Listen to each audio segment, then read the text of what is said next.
Relatos do coveiro no cemitério. Bem-vindos ao canal Hora do Medo. Se você acredita no sobrenatural e tem coragem de enfrentar o desconhecido, prepare-se.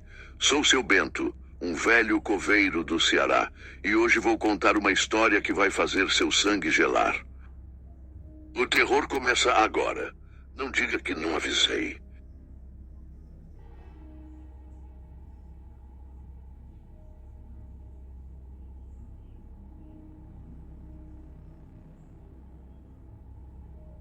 Olha, meu filho, senta aqui perto do fogo e escuta bem o que eu vou te contar. Não é toda hora que a gente tem coragem de abrir a boca para falar de certas coisas, mas essa história precisa ser dita, ainda mais para gente nova como você. Meu nome é Bento, mas o pessoal aqui do sertão me chama de Seu Bento, o coveiro. Faço esse serviço aqui no cemitério de Pedra Morta faz tanto tempo que nem lembro mais do ano que comecei. E te digo uma coisa, eu não sou homem de me amedrontar fácil. Nessa vida, já vi muita coisa, muito corpo sem alma, muita tristeza, mas também muita paz. Só que o que aconteceu naquele novembro, aquilo me fez repensar tudo.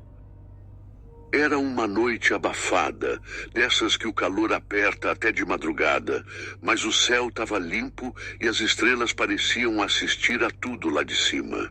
Eu estava terminando o serviço, ajeitando umas covas que a chuva forte tinha esbagaçado.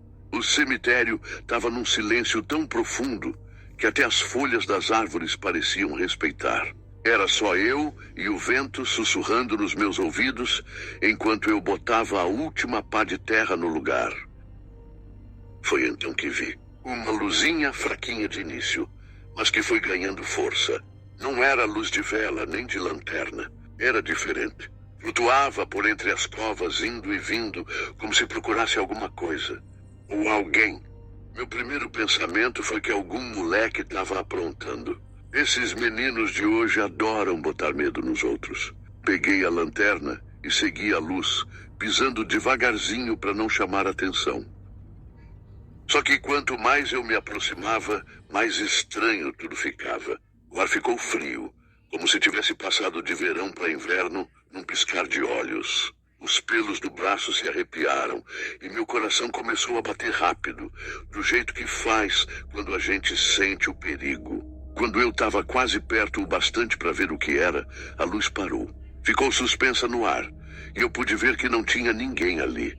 Só a luz, flutuando a um palmo do chão, sobre uma sepultura velha, daquelas que ninguém visita há anos. E então, num piscar de olhos, ela sumiu, como se nunca tivesse existido.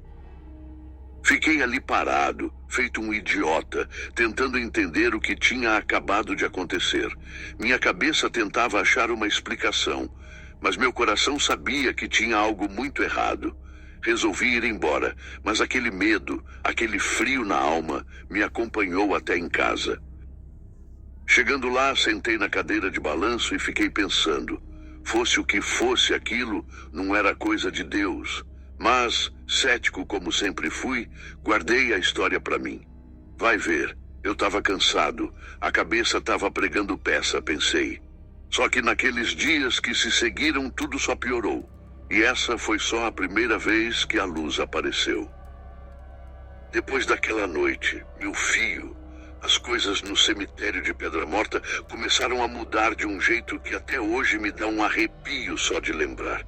Tinha uma presença ali, algo que não dava para ver com os olhos, mas que a alma sentia, pesado como chumbo.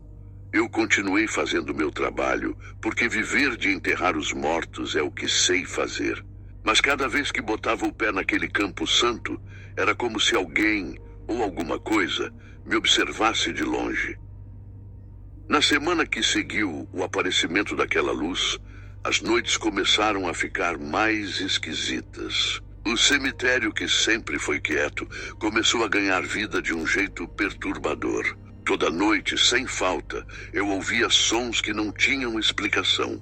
O primeiro foi um sussurro, bem baixinho, como se o vento trouxesse uma conversa distante. No começo pensei que era coisa da minha cabeça. Trabalhar sozinho naquele lugar podia mexer com os nervos de qualquer um. Mas logo vi que não era coisa da minha mente. Tinha algo ali e aquilo me acompanhava aonde quer que eu fosse.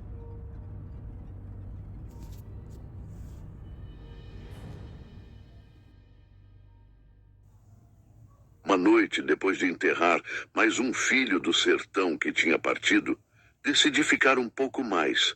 Queria entender o que estava acontecendo, mesmo que isso significasse enfrentar algum medo enterrado lá no fundo do peito. Fiquei ali, parado, no meio das covas, esperando, e não demorou muito para que as vozes começassem. Eram vozes trêmulas, como se saíssem de bocas que não tinham mais força para falar. Eram muitas, e todas falavam ao mesmo tempo. Mas tinha uma só, que se destacava. Um lamento longo, arrastado, como se alguém estivesse sofrendo de uma dor que o tempo não conseguia apagar. Meus olhos começaram a procurar de onde vinha aquele som, mas só vi as cruzes e as lápides, banhadas pela luz da lua. Eu queria correr, queria sair dali e nunca mais voltar. Mas minhas pernas ficaram presas no chão, como se o próprio medo me segurasse. Foi então que uma brisa fria soprou por entre as árvores e junto com ela veio um nome. Ernesto, a voz chamou. Era um chamado fraco, quase imperceptível, mas claro como o toque de um sino numa manhã de domingo. Meu sangue gelou na hora. Ernesto era o nome do meu primo, aquele que eu tinha enterrado fazia pouco tempo. E foi então que entendi. As luzes, as vozes, tudo aquilo começou depois que ele desceu à sepultura. Fiquei ali, tentando me lembrar de qualquer coisa que meu primo tinha feito em vida. Algo que pudesse explicar o que estava acontecendo. Ernesto sempre foi um homem reservado, daqueles que não abrem a boca para nada. E tinha também aquela mulher, Mariana, a ex-mulher dele. Diziam que ela era dada às coisas do oculto, de feitiçaria e afins. Mas eu nunca acreditei nessas coisas. Até agora. As vozes continuaram, como um coro de almas penadas, mas aquela que chamava por Ernesto ficou mais forte, mais desesperada. Era como se o espírito estivesse preso, buscando ajuda, mas não conseguindo se libertar. Nessa hora, meu fio, uma coragem que eu não sabia que tinha, brotou dentro de mim. Gritei o nome do meu primo de volta, perguntando o que ele queria, mas não houve resposta. Só o silêncio e o vento uivando por entre as covas. Quando finalmente consegui me mover, saí dali quase correndo. No caminho para casa, as vozes ainda ecoavam nos meus ouvidos, e eu sabia que aquela não era a última vez que elas me chamariam. Mas antes que pudesse fazer qualquer coisa, eu precisava entender o que estava acontecendo, e isso me levou ao único lugar onde eu sabia que podia encontrar respostas: a igreja. Eu precisava falar com o padre, e ele precisava ouvir essa história. No outro dia, com o sol alto e o coração ainda apertado, fui direto procurar o padre da cidade. Ele me recebeu com aquele olhar de quem já viu mais coisas do que gostaria de contar. Expliquei tudo a ele, cada detalhe, desde a luz até as vozes. E foi aí que ele me disse algo que me deixou ainda mais perturbado. Seu Bento, o que você está ouvindo e vendo não é de Deus. Tem coisa ruim ali, e alguém em vida mexeu com o que não devia.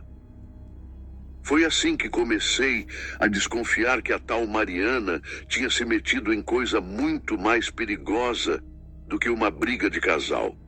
E agora eu tinha que descobrir o que ela fez e como desfazer antes que as almas de Pedra Morta resolvessem sair de baixo. Seu Bento saiu da igreja com o coração pesado e a mente cheia de perguntas. A única pessoa que poderia lhe dar respostas era Mariana, a ex-mulher de Ernesto. Ele decidiu procurá-la, mesmo com o estômago revirado pelo que poderia descobrir. No fim da tarde, quando o sol já tingia o céu de laranja, ele chegou à casa de Mariana, uma pequena construção afastada da cidade, cercada por um mato que parecia ter crescido mais do que devia. Mariana abriu a porta, a expressão cansada e o olhar vazio, como se carregasse um fardo invisível. Ela convidou seu Bento a entrar, e ele foi direto ao ponto, sem rodeios. Contou tudo o que estava acontecendo no cemitério e as vozes que ouviu chamando por Ernesto. A cada palavra, o rosto de Mariana se tornava mais pálido. Quando ele terminou, ela suspirou profundamente, como se carregasse um segredo que a corroía por dentro. Seu Bento, eu nunca quis que isso acontecesse, começou ela, a voz tremendo. Depois que Ernesto me deixou, eu fiquei descontrolada. A dor era tanta que eu fui procurar ajuda onde não devia. Eu fiz um ritual, um feitiço para tentar trazer ele de volta para mim. Mas eu não sabia o que estava invocando, não sabia que a morte tinha suas próprias regras. Mariana explicou que havia buscado uma mulher conhecida por trabalhar com forças que poucos ousavam tocar. A mulher lhe deu instruções para realizar um ritual na noite da lua cheia, prometendo que isso traria Ernesto de volta. Mas o que Mariana não sabia é que o ritual tinha despertado algo antigo e perigoso, algo que não pertencia a este mundo. Eu não sabia o que estava fazendo, ela continuou, lágrimas escorrendo pelo rosto. Mas agora vejo que o espírito dele está preso, amarrado por esse feitiço, e não só ele, mas outras almas também estão perturbadas por causa do que eu fiz. Tem que haver um jeito de reverter isso, disse seu Bento, mais para si mesmo do que para Mariana. Ela concordou, mas confessou que a mulher que lhe ensinou o ritual havia desaparecido. E ela não sabia como desfazer o que havia feito. Então vamos ter que encontrar alguém que saiba, decidiu seu Bento. E precisamos fazer isso rápido, antes que as coisas piorem. Mariana, ainda assombrada pelo que causara, concordou em ajudar. Juntos, decidiram ir até o cemitério naquela mesma noite, com a esperança de que poderiam encontrar alguma pista, algum sinal de como desfazer o ritual e libertar as almas que estavam presas. Quando a noite caiu e o céu ficou tomado pelas estrelas, seu Bento e Mariana chegaram ao cemitério de Pedra Morta. O lugar estava ainda mais sombrio do que antes, como se o próprio chão estivesse esperando por eles. As vozes começaram a se erguer, mais fortes, e a presença que seu Bento havia sentido antes agora parecia cercá-los, sufocante. Ernesto! A voz sussurrou novamente, e dessa vez Mariana também ouviu. O medo a fez recuar. Mas seu Bento segurou firme no braço dela, puxando-a para a frente.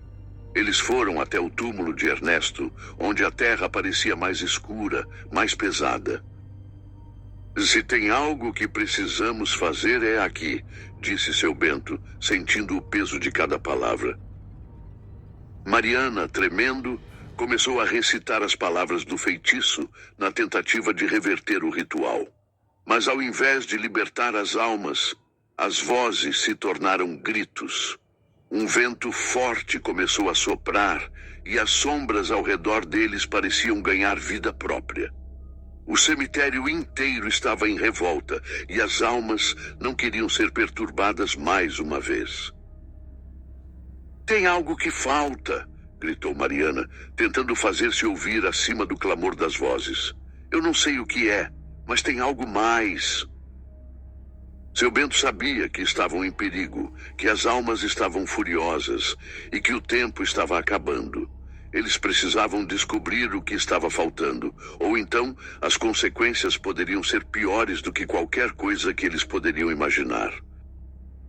O vento rugia como uma fera enfurecida, e as vozes dos mortos ecoavam pelo cemitério de Pedra Morta, cada vez mais ensurdecedoras. Seu Bento sentia o peso do desespero em seus ombros, enquanto Mariana lutava para recitar as palavras do feitiço de forma correta. A atmosfera era densa, quase palpável, como se a própria noite estivesse tentando engolir os dois. Tem que haver algo mais, Mariana, gritou seu Bento, sua voz quase abafada pelos gritos espectrais. O que falta? O que você ainda não fez? Mariana, trêmula, tentou pensar, mas o medo a estava paralisando. Ela sabia que o feitiço que fizera era poderoso, mas agora parecia que reverter aquilo era impossível. As sombras ao redor deles se moviam como se tivessem vida própria, e as figuras dos mortos pareciam se formar no ar, cada uma delas clamando por descanso, mas também por vingança. Foi então que Mariana se lembrou de algo que a mulher que a ensinou o ritual havia dito, mas que ela, na sua dor e desespero, ignorara. Seu Bento, tem uma coisa. A mulher disse que para desfazer o feitiço, eu precisaria de algo que pertencesse ao morto, algo que ele carregava consigo até o fim. Seu Bento olhou para Mariana com urgência. E você tem isso? Você tem algo do Ernesto? Mariana balançou a cabeça apavorada. Não, eu não tenho nada, mas ele foi enterrado com o relógio que eu dei para ele. Era o que ele mais gostava. As palavras de Mariana caíram como uma sentença. Para desfazer o feitiço, precisariam do relógio, o único objeto que poderia ligar o espírito de Ernesto de volta ao mundo dos vivos. E isso significava que teriam que desenterrar o caixão. Sem hesitar, mesmo com o coração acelerado, seu Bento agarrou uma pá que estava próxima e começou a cavar. Cada golpe na terra parecia ecoar pelo cemitério, enquanto Mariana, em pânico, olhava ao redor, sentindo as presenças ficarem cada vez mais próximas. O tempo parecia correr contra eles. Rápido, seu Bento! Eles estão vindo! Ela gritou, a voz se misturando ao som crescente das vozes, que agora não eram apenas de Ernesto, mas de todos os mortos que estavam presos naquele lugar. As figuras sombrias avançavam, os olhos vazios brilhando com um ódio antigo.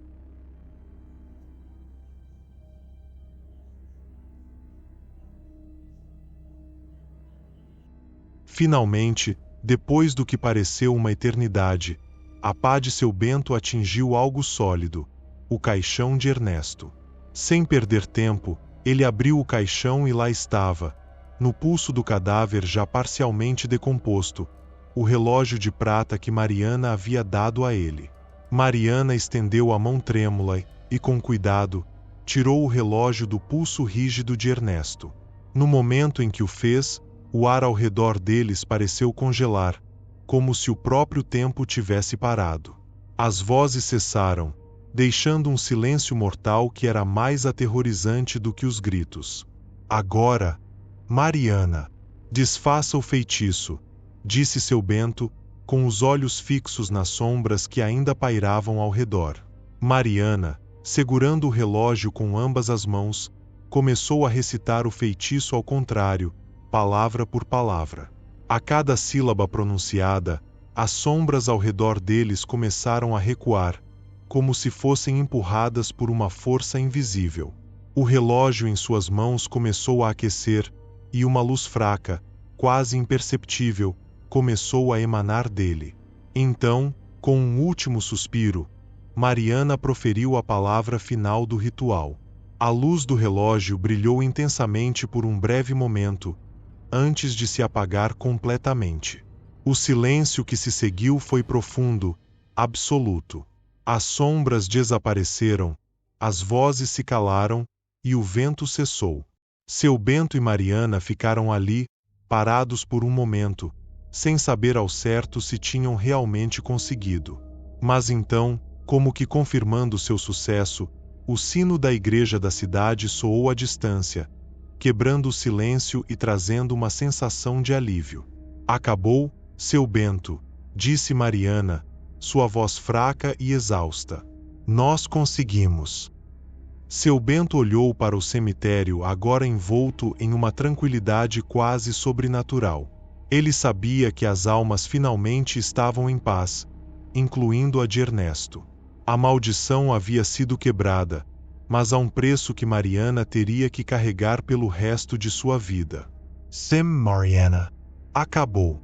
Mas nunca se esqueça: brincar com os mortos é perigoso demais, respondeu ele, com um tom grave, mas compreensivo. Com o coração mais leve, mas ainda assombrado pelas memórias daquela noite, seu Bento ajudou Mariana a fechar o caixão e a devolver a terra ao seu lugar. Eles deixaram o cemitério em silêncio, o peso do que haviam vivido ainda fresco em suas mentes. O cemitério de Pedra Morta voltou a ser o que era antes, um lugar de descanso, não de tormento. Mas seu Bento sabia que nunca mais olharia para aquelas lápides da mesma forma. Ele agora respeitava ainda mais o poder dos mortos e o perigo de mexer com o que não se compreende completamente.